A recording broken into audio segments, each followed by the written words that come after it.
Quelle étrange manière d'accueillir la parole de Jésus, prendre des pierres en vue de tuer. Jean 10, 31, 33. Les Juifs prirent des pierres pour lapider Jésus. Certes, la lapidation n'a plus cours dans nos contrées, mais il existe une lapidation symbolique tout aussi efficace. Celle de nos paroles assassines. Peut-être pourrions-nous partager autre chose que des pierres. L'écoute, par exemple. Que dit celui qui me parle et que je n'écoute pas parce que mon cœur est fermé ou las? Qu'y a-t-il derrière ces paroles que je peux discerner pour changer mon regard sur lui?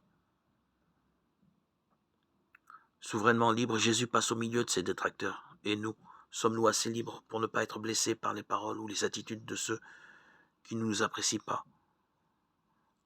Apprenons à ne rechercher que l'unique nécessaire, ce qui est vital.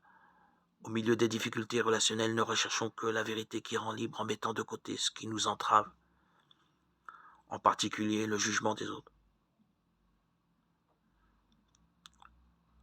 Nous sommes des envoyés du Christ dans le monde, des témoins du Christ ressuscité. Rayonnons de toutes les qualités qu'avait le Christ, qu'elles puissent refléter en nous ce qu'il a été, l'écoute, l'attention aux autres, la non-condamnation, aucun jugement, aucune rancune, mais que de l'amour et de la miséricorde et de la bonté envers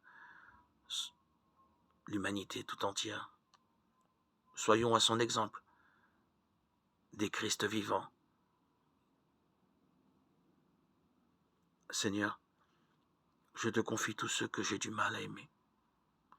Je te présente ma tendance à être contrarié. Seigneur, apprends-moi à être libre comme toi, sans retour sur moi-même, sans peur des autres. Entre tes mains, je remets ma vie.